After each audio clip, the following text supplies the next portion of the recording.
Hello students, this is Agno Gupta from Maharaja Agarsen School, Hisar. Today we will continue our third chapter of class 10th Mathematics. कल हमने exercise 3.5 के first 3 questions किए थे. आज हम करेंगे fourth question. Fourth question है form the pair of linear equation in the following problems and find their solutions if they exist by any algebraic expression. हमने इक्वेशंस बनानी है प्रॉब्लम से और फिर उन दोनों इक्वेशंस को सॉल्व करना है बाय एनी मेथड. किसी भी मेथड से कर सकते हैं, तो हम किससे करेंगे? एलिमिनेशन मेथड से. ठीक है. फोर्थ का first part, a part of monthly hostel charges is fixed and the remaining depends on the number of days one has taken food in the mess. एक हॉस्टल में जो चार्ज है उसका एक पार्ट फिक्स है और बाकी इस चीज पे डिपेंड करता है कि बच्चे ने कितने दिन मेस में खाना खाया. मतलब फिक्स चार्ज क्या हो गया? जो रूम का किराया है, और खाने के चार्जेस जितने दिन आप खाना खाओगे उतने दिन खाओगे. When a student A takes food for 20 days, अगर एक स्टूडेंट A ने 20 दिन तक खाना खाया, she has to pay ₹1010 as hostel charges. तो उसे एक महीने का 1000 रुपए हॉस्टल चार्ज पे करना पड़ा. Whereas a student B who takes food for 26 days, जबकि एक दूसरे स्टूडेंट B ने 26 दिन खाना खाया and pays ₹1180 as hostel charges, और उसने 1180 रुपए हॉस्टल चार्ज के रूप में पे किए. Find fix charge and the cost of food per day.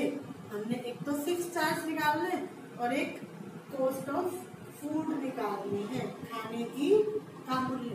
तो दोनों एज्यूम कर लेते हैं. Let fixed charge is equal to ₹x and cost of food per day is equal to ₹y. According to question, a first student A ने 20 days तक खाना खाया है, तो उसको फिक्स चार्ज तो x ही पे करना पड़ेगा. फिक्स है, ये तो चेंज हो ही नहीं सकता. प्लस 20 डेज तक खाना खाया और कॉस्ट पर डे की है ₹y. एक दिन की ₹y तो 20 डेज की 20y. दोनों को प्लस करें तो उसने कितने रुपीस पे किए? 1000. सेकंड है स्टूडेंट बी, उसने फिक्स चार्ज तो x ही दिया और खाना कितने दिन खाया? 26 दिन. तो 26 डेज का कॉस्ट ऑफ फूड क्या होगी? 26y. और दोनों को ऐड की, उसमें कितने पे किए? 11. ये हमारे पास दो इक्वेशंस बन गई. इन दोनों को एलिमिनेशन से आप सोल्व करोगे. एलिमिनेशन आता है आपको, सोल्व कर सकते हो. एलिमिनेशन से सोल्व करके जो x की वैल्यू आएगी वो फिक्स चार्ज हो जाएगा और जो y की वैल्यू आएगी वो cost of food per day. ठीक है.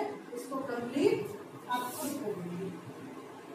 Next second part, a fraction becomes 1/3 when 1 is subtracted from numerator.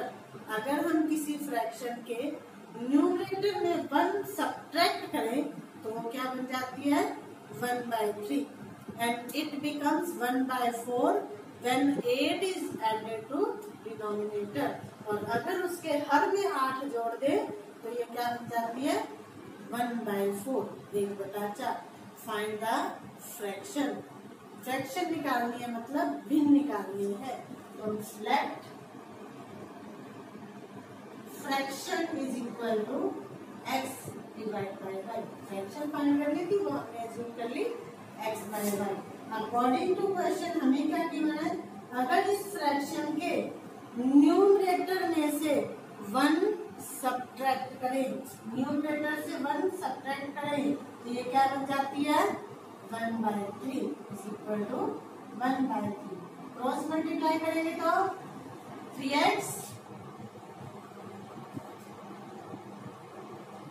Minus 3 is equal to y वाली टर्म इधर ले तो 3x minus y is equal to 3 first equation में। And second condition क्या given है, if 8 is added to denominator, अगर किसी fraction x by y इसके डिनोमिनेटर में 8 ऐड करें देन इट बिकम्स 1/4, तो ये 1/4 बन जाएगा। इसे क्रॉस मल्टीप्लाई करें तो क्या आएगा, 4x is equal to y plus 8 और 4x minus y equal to 8। ये हमारी सेकंड इक्वेशन। अब इन दोनों इक्वेशंस को एलिमिनेशन से सॉल्व करोगे, सॉल्व करके x और y की वैल्यू आएगी, वो x और y की वैल्यू इस फ्रैक्शन में पुट कर दोगे तो फ्रैक्शन आ जाएगा। ठीक है, आगे इसको कंप्लीट आप खुद करेंगे।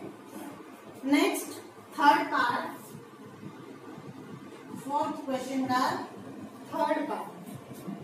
यश scored 40 marks in a test, getting 3 marks for each right answer and losing 1 mark for each wrong answer। अब यश एक टेस्ट में 40 अंक अर्जित करता है, उसका स्कोर होता है 40 मार्क्स। कब, when he gets 3 marks for each right answer, अगर उसे अपने हर एक सही उत्तर के लिए 3 अंक मिले, and losing 1 for each wrong answer, और गलत आंसर का 1 नंबर कट जाए, मतलब कि नेगेटिव मार्किंग है। Had 4 marks been awarded for each correct answer, अगर उसे 3 की जगह 4 अंक मिलते करेक्ट के लिए, and 2 marks been deducted for each incorrect answer, और गलत उत्तर के 2 अंक कटते, then Yash would have scored 50 marks, तो यश का स्कोर कितना होता, 50 अंक होता। How many questions were there in the test, हमने बताना टेस्ट में कितने क्वेश्चंस थे। अब हमें ये पता है जितने भी क्वेश्चंस थे उसने अटेम्प्ट किए, उसमें से कुछ उसने ठीक किए और कुछ गलत किए, तो हम वो एज्यूम कर लेते हैं। Let number of right answers, उसने राइट आंसर्स दिए वो कितने, x, and number of wrong answer y।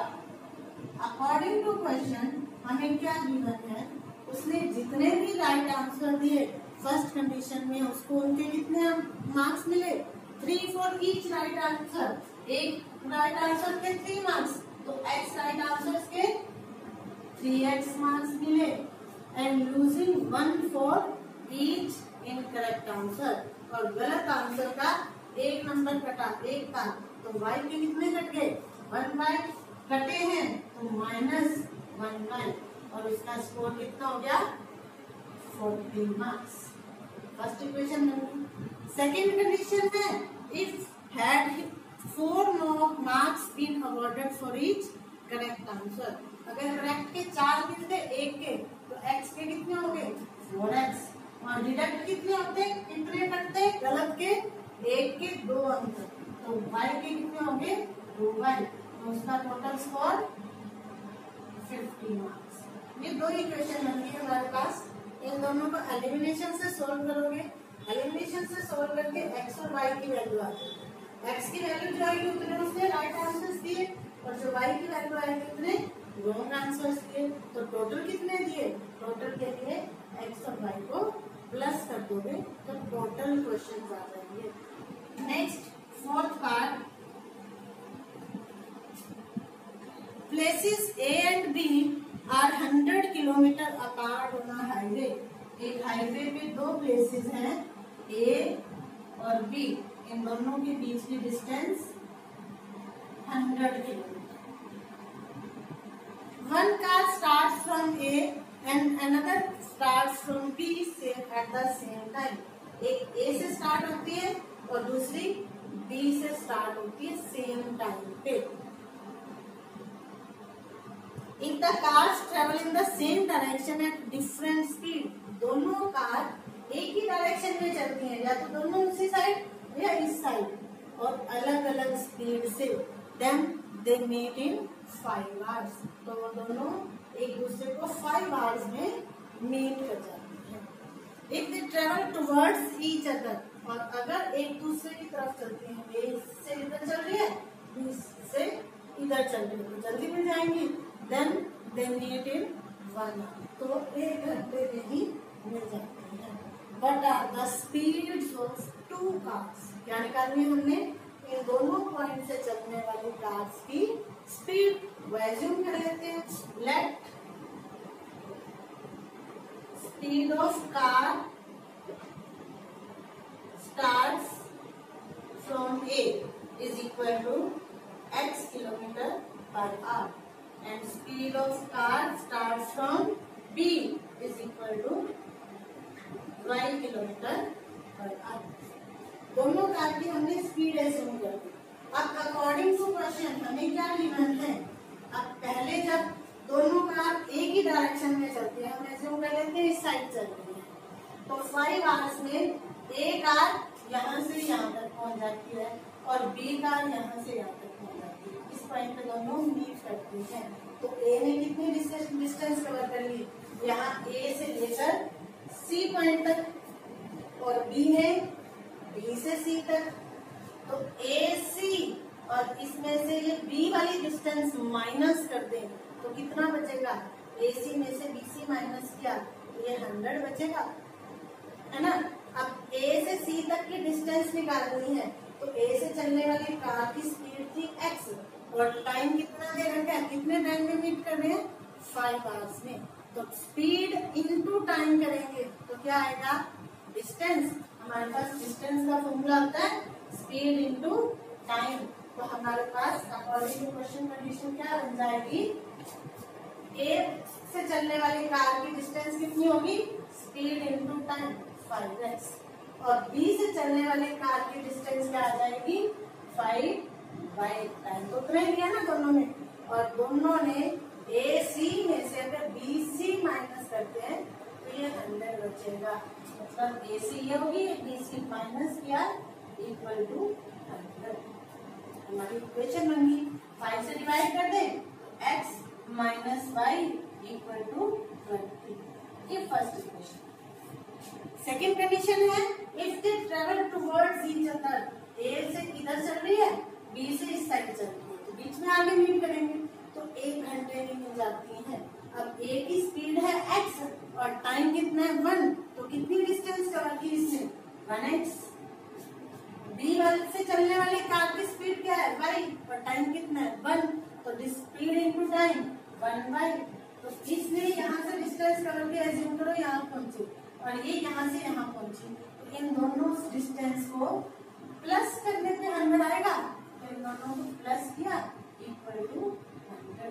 ये हमारी सेकंड इक्वेशन। इन दोनों इक्वेशन को एलिमिनेशन से सॉल्व कर लोगे, x और y की वैल्यू आ जाएगी। जो x की वैल्यू आएगी वो हो जाएगी speed of car starts from a, और जो y की वैल्यू आएगी वो speed of car starts from b। दोनों स्पीड ही निकालनी थी ना हमने, दोनों स्पीड आ जाएगी। ठीक है। Next 5th part, the area of a rectangle gets reduced by 9 square unit if its length is reduced by 5 unit and breadth is increased by 3 unit। एक रेक्टेंगल है हमारे पास, अगर हम उसकी लेंथ को, जो अभी एक्चुअल लेंथ है उसमें से 5 यूनिट रिड्यूस कर दें एंड ब्रेथ को 3 यूनिट इंक्रीज मतलब बढ़ा दें, then area get reduced by 9 square unit. तो उसका एरिया 9 स्क्वायर यूनिट कम हो जाता है। And second condition, if we increase the length by 3 unit, अगर हम लेंथ को 3 यूनिट बढ़ाते हैं and the breadth by 2 unit, और ब्रेथ को भी 2 यूनिट्स इंक्रीज करते हैं मतलब बढ़ाते हैं, the area increased by 67 square units. तो उसका एरिया 67 स्क्वायर यूनिट्स इंक्रीज मतलब बढ़ जाता है। Find the dimensions of the rectangle, rectangle की रिमाइंड याद कीजिए, डायमेंशंस क्या होती है, लेंथ और ब्रेड्थ। तो फोर्थ का फिफ्थ पार्ट ये दोनों एज्यूम कर लेते हैं। Let length is equal to x unit, क्योंकि यूनिट हमें नहीं गिवन तो यूनिट ही लेंगे, and let breadth is equal to y unit. Length और ब्रेड्थ पता है, इसका मतलब एरिया कितना हो गया, एरिया होता है length into breadth square unit, ये हमारे पास एरिया। अब अकॉर्डिंग टू क्वेश्चन हमें क्या गिवन है, क्वेश्चन में if we increase the length by 5 unit, length जो x थी इसको 5 यूनिट डिक्रीज किया, and increase the breadth by 3 unit, और ब्रेड्थ जो y थी इसको इंक्रीज कर दिया 3 यूनिट, तब एरिया, अब ये लेंथ होगी ये ब्रेड्थ होगी, लेंथ इंटू ब्रेड्थ एरिया आ जाएगा। तो ये एरिया जो है ये पहले वाले एरिया से 9 स्क्वायर यूनिट डिक्रीज हो गया, रिड्यूस हो गया, तो पहले वाले एरिया से 9 का हो गया। अब इसको सॉल्व करना, मल्टीप्लाई करें, x को मल्टीप्लाई किया xy प्लस 3x माइनस 5 से किया minus 5y minus 15 equal to xy minus 9, xy से xy कैंसिल हो गया, तो क्या बचा 3x minus 5y equal to minus 9, ये 15 उधर जाके प्लस का हो जाएगा, तो 3x minus 5y equal to 15 minus 9 6, ये हमारी first equation. And second condition क्या गिवन है, if we increase the length by 3 unit, अगर लेंथ को हम 3 यूनिट्स इंक्रीज करें तो x प्लस 3 हो जाएगी, एंड ब्रेड्थ बाय 2 यूनिट्स, और ब्रेड्थ जो y थी उसको 2 यूनिट्स इंक्रीज करें तो ब्रेड्थ होगी y प्लस 2, देन एरिया, तो लेंथ इंटू ब्रेड्थ, ये एरिया आ गया, एरिया इंक्रीज्ड बाय 67 यूनिट्स, इस एरिया से 67 ज्यादा हो गया, तो क्या करें, इस एरिया में 67 ऐड कर देते हैं। अब इसको सॉल्व करते हैं, उसी तरह से मल्टीप्लाई करेंगे, x से मल्टीप्लाई किया xy प्लस 2x, 3 से मल्टीप्लाई किया plus 3y plus 6 is equal to xy plus 67, xy से तो xy कैंसिल हो गया, तो क्या बचा 2x plus 3y is equal to 67 minus 6, 2x plus 3y equal to 61, ये हमारी सेकंड इक्वेशन बनेगी। और इन दोनों इक्वेशंस को एलिमिनेशन से सोल्व करोगे, x और y की वैल्यू आ जाएंगी, जो x की वैल्यू आएगी वो लेंथ बन जाएगी ओरिजिनल लेंथ, और जो y की वैल्यू आएगी वो ओरिजिनल ब्रेड्थ बन जाएगी। ठीक है, इसको भी आगे आप कंप्लीट खुद करेंगे। आज के लिए बस इतना ही। तो आज आपका होमवर्क है एक्सरसाइज 3.5 अपनी नोटबुक में कंप्लीट करेंगे, और इससे रिलेटेड एग्जांपल्स रफ नोटबुक में ट्राई करेंगे। अगर कोई प्रॉब्लम आती है तो मुझे मेरे पर्सनल नंबर पे कांटेक्ट करेंगे। ठीक है, ओके।